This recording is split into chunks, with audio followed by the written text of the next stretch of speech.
So we're gonna just start it right out of the box with the movie that I have the most to talk about, which is Phantasm Oblivion from 1998. This is the fourth Phantasm movie. They work it right into the title in a really kind of a cheesy way with the IV right there in the middle.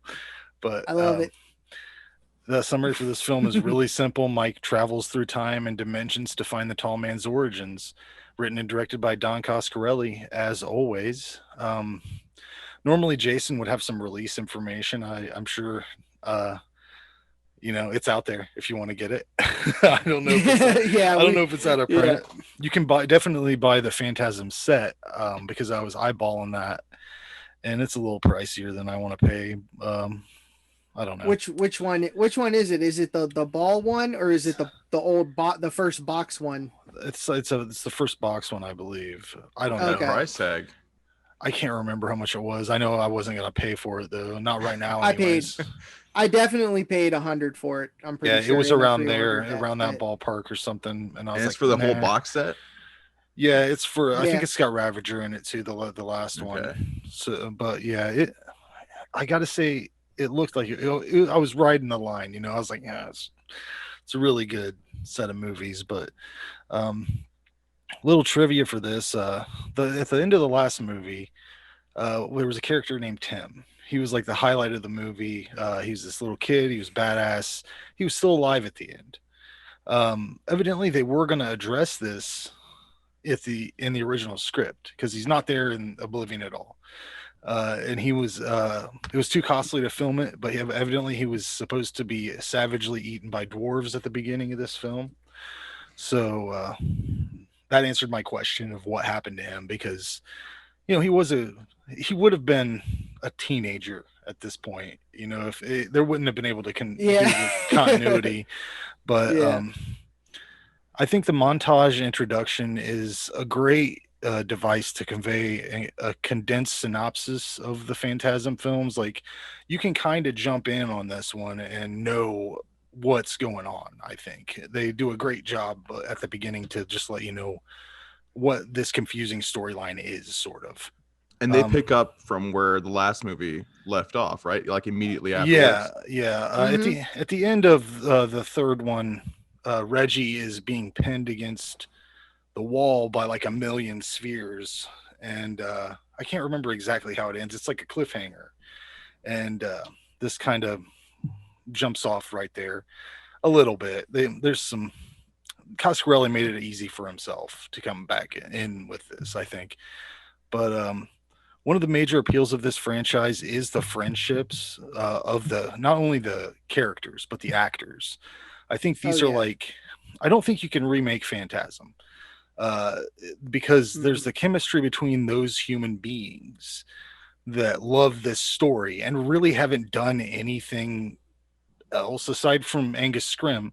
The the Phantasm actors are like that's their jam. That's what they did. That's what they do. They. I mean, am I wrong, John? Do you feel that way? No, I mean they've done. Michael Baldwin's done a few things like writing and producing and behind the scenes stuff. Hmm. He's acted in a few things. Reggie's been in a few things like spots. Like he was in Bubba Hotep. Right. For that real quick brief thing. He's not doing any like major Yeah, roles or but I nothing, but mean, he's still working. Phantasm's his jam. Like there. Oh yeah, he'll That's the drop thing. whatever he's doing to do And a unless you Phantasm could movie. unless you could somehow generate that same exact chemistry in a reboot, I don't think you can. This film franchise is watermarked with the spirit of those actors and the crew and the Hmm. cast and Don Coscarelli, and I just think it's a unique piece of science fiction horror altogether. And that's rare, right? I mean, you don't Yeah, really see that. I would recommend if I don't know if you've seen any of the Phantasm films, Jay. Have you seen any of them? I've seen some scenes from this one specifically, Hmm. which I'll Okay. comment Yeah. on. But I know you're a Star Wars fan, right? Like, I am, yeah. okay, I would consider this like a horror science fiction version of like a Star Wars type story. It's like a Okay. massive. The world that he has created is so humongous and endless, and no and time. It's infinite. it's everything, and there's no rules to this dimension. Okay. Tall man can control everything. He's like Mm-hmm. God almost, and it's almost like having a god hunt you. Like that's the terror of the Phantasm movies because Mike's character is being hunted by the tall man. From my perspective, I think he's trying to make him the new, like his Yeah. replacement, sort of. Right? Is that what he's doing? Like That's where they wanted to take it. he wants to turn him Judging evil, from that. makes him, he wants to make him evil and his like liege or whatever. Like I don't know. Um, I think when Tall Man just appears in the hearse with Mike at the beginning of the film, I wanted Mike to just turn around and go, "Oh, for fucking crying out loud, dude! Get a fucking life!" Like, because this dude's just following him around constantly. I thought there was a great opportunity for humor there, like. Whenever he opens up there's like a casket back there and Tall Man's back in the back, he opens it up. I thought it would have been hilarious if he was like, "Hey Mike, how about a couple road brews, huh?" Like just pull out a couple beers, just fuck with him, because there was a lot more comedy in the last one. They went a little bit more OG Phantasm with this and just trying to be Mm-hmm. straight ahead. um it really made no sense. There's this cop interaction. It looked like a Cenobite almost, like a possessed cop or something. There's a part where he climbs on top of this car to drag Reggie out of the window, and he's like, just this monster completely has no idea of how leverage works, or like it doesn't make any sense. It was funny though. I like that. I loved how they incorporated the older footage from the first film, and it was like seamless, Oh yeah. and it was stuff we had never seen that was just unused, right? Uh Um, huh. Yep.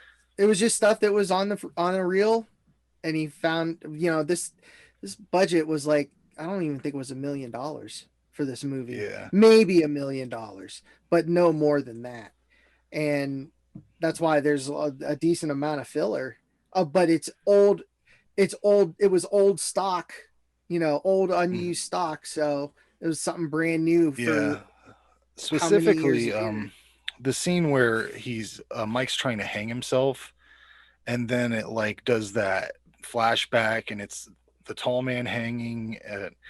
I just loved how how Coscarelli put that together, and I love how they used every piece of this footage from, every, they referenced everything, cross referenced it. Every movie is each other, like Mm-hmm. it's just one big long story.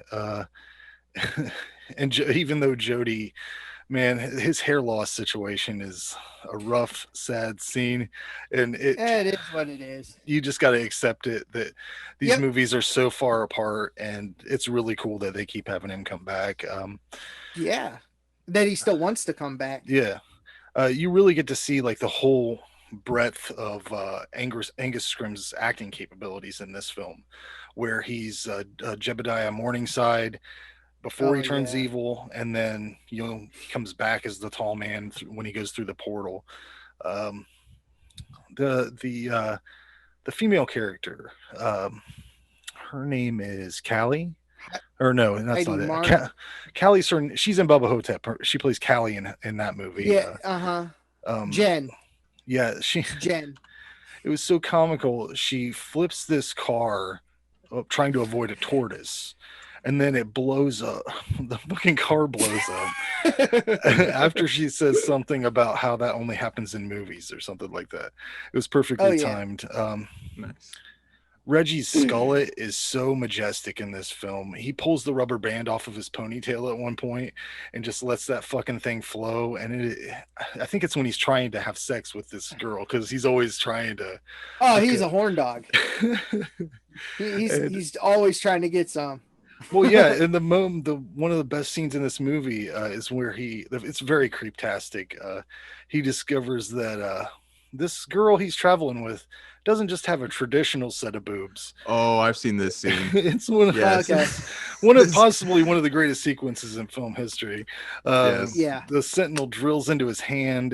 He uses a tuning fork to save himself, and then smashes Jennifer with a random sledgehammer that was just hanging out in this building. No, that's what he opened the door with. That Oh, is he that right? sledged through it. He had so many weapons in this movie and shit. I know. I loved it. There's a great montage of him loading up all his weapons, putting on his ice cream man suit. It's really epic. I love that 4-barrel shotgun he has, but the problem with it is every time he shoots it, he has to load 4 shells. So it's like such a time consuming situation. Still badass though. I love the ending on this movie. I don't fully understand what Mike's powers are, but I assume he used whatever imbued knowledge that the tall man put in his head to build the makeshift Sentinel slash exploding hearse situation, whatever that was. I give this one a 10. I think it's perfectly executed. Utilizing that old 70s shit and the new shit, and making it look right. Like that seems like it would be impossible. But really looks like a prestige movie. Coscarelli is a genius, I think. So that's my opinion. John? Fuck yes. This movie is amazing. Okay. It's one of like maybe my favorite sequel, one of my favorite sequels of all time. I saw this when it came out, not in the theater. I don't even know if it had like a very limited theatrical release. Like I don't even know where it was released, but I was 17, saw it in the video preview magazine at the video store, and I was like, all right, man, this is fucking it. This is the one. Mm-hmm. It didn't end in 3. I thought it was going to be done in 3. Nope, this is it. This is it. This is the one. Mike's going to beat the tall man and all that kind of stuff. So never beat the tall man. No, never. Except in brackets, apparently. We might have to do that again and put like I really think that the tall man could beat Pinhead for sure. He controls everything. He could just go back in time and switch the script on everything, you know. And that's one of the coolest. Oh, that's one of the coolest things is like the tall man starts off as an alien, then it evolves into something like maybe he's death, maybe he's Satan, maybe he's some like Lovecraftian overlord. You know what I mean? But you never get a whole package of what he is. Ravager, you know, there's theories about that, but we won't talk about that now. But you know, there's a lot of theories about that. You mentioned the opening sequence. This is my favorite opening sequence of the series. Yeah, that overture, that music, holy shit, that build up. Tall man. Another cool thing about Angus Scrimm, he got so much cooler looking as he got older. Like the more like wrinkles he developed and stuff, like the better he just looked so cool. Oh yeah. Like especially when they're flashing on him, and at first you see him like smile a little evil, and then you see the tall man face, you know, and then the spheres floating by him like he's the fucking commander. Dug that. I wish this soundtrack existed on vinyl. I don't know if it or shit, like, even as MP3. It's probably very expensive. Yeah, I would imagine. If it was ever even released. Yeah, this one, like I said, I saw it when it came out, and then that was 98, and then how long between then and Ravager? So I've been beating my head across, like trying to figure out what this movie means, what the ending meant, and all that shit. And the only thing I can come up with is that, you know, the whole ice cream thing was in another dimension. One Mike dies, maybe another one hears the last couple things.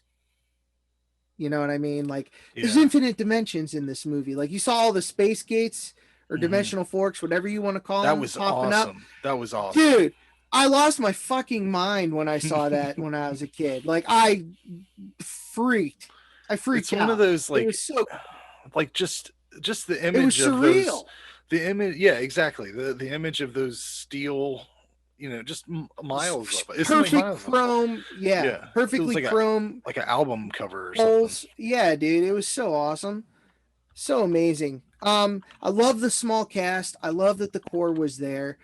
The only noob was the zombie cop. Well, no, he was Bob Ivy. He's the stunt man. So Yeah, I'm talking character wise. And then Heidi Marnhoot with the sphere boobs, which was amazing. I love that scene. That was so good. And then when he yeah, did the thing with the tuning fork, I was like, oh my god, yeah. that's okay, great. He's gonna use it. We're gonna They use this hadn't so they much. hadn't brought that in since the beginning. I don't think, right? Like the Mm-hmm. actual tuning fork. Yeah, Mm-hmm. I thought that was really cool to bring that back. Yeah, that was really awesome, and it seemed like it would have been a badass kind of weapon. Um, so quick story about like Oblivion and stuff is after three, the original sequel was written by Roger Avery, like Pulp Fiction Roger Avery, Hmm. right? It was this big apocalyptic fight. It had a plague and all that stuff. Remember that LA scene where he's just walking? Yeah. Jody says there's a risk of infection. That was like a snippet from that script.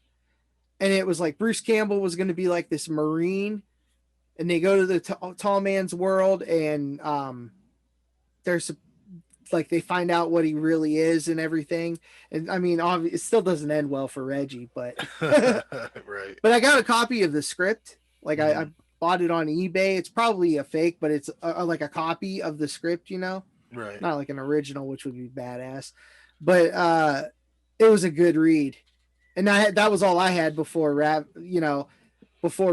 because then they changed the name. It was Phantasm 1999 AD. Then it was Phantasm 2012, and it ended up being Phantasm 2013.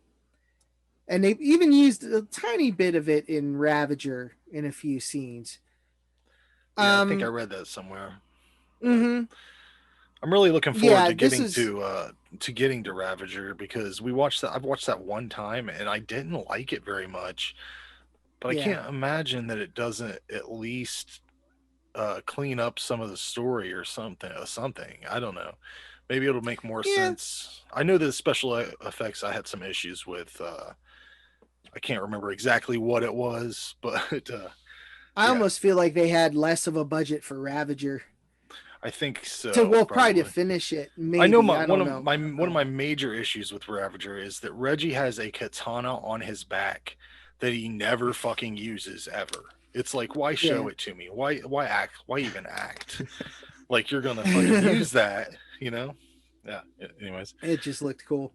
But you know what? I've seen Oblivion like Mhm. numerous times. I Yeah. love it. But I just noticed something while I was watching it for this review for the first time.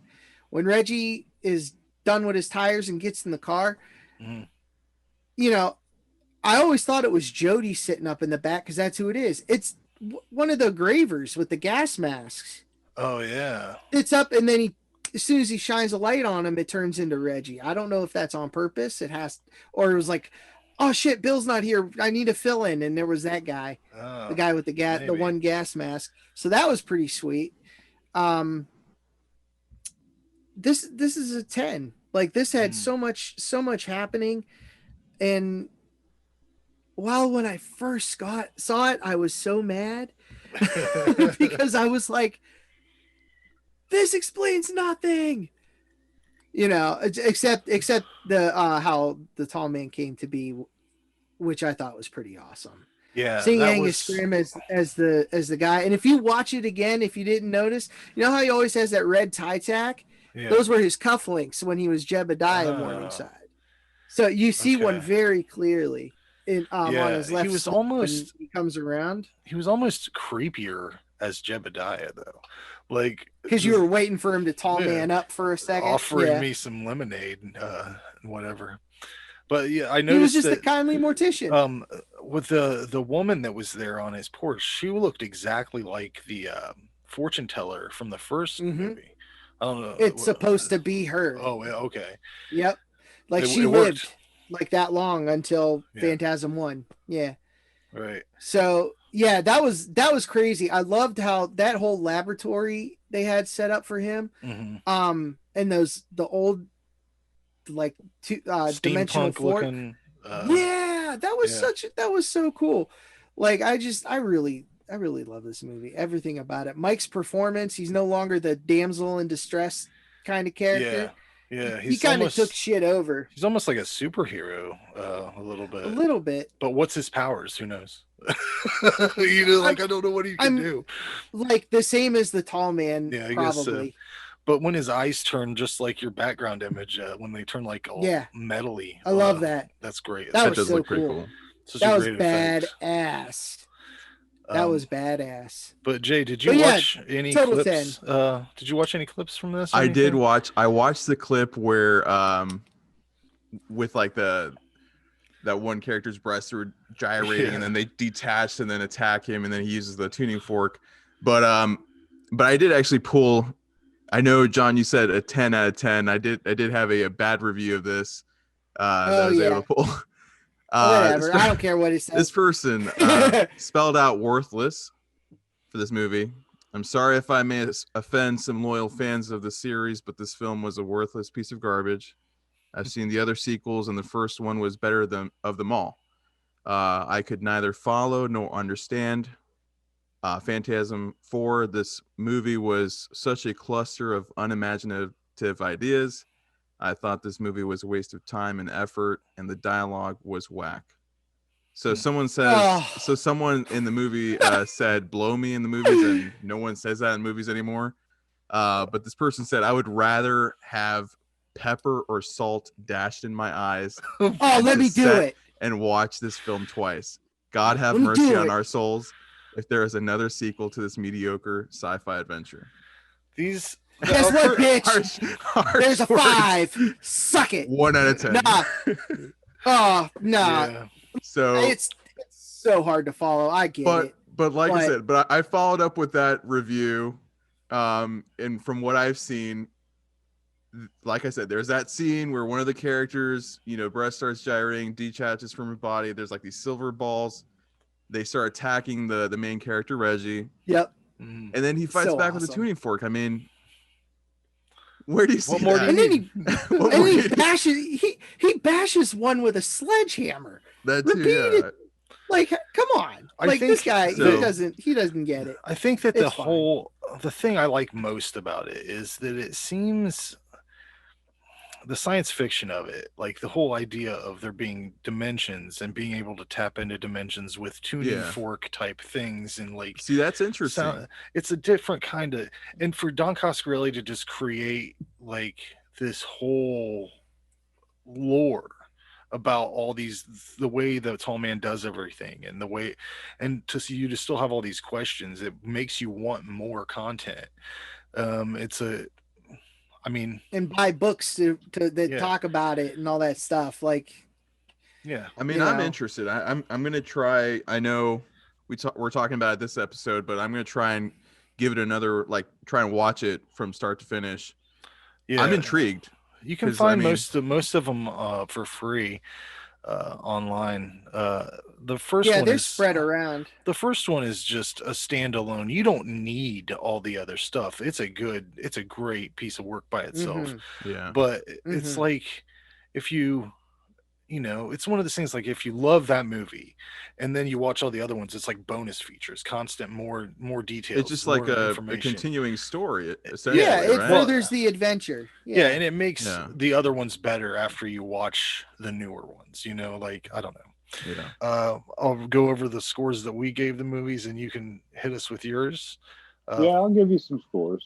Phantasm Oblivion from 1998. I gave it a 10 out of 10, and John gave it a 10 out of 10. What say you?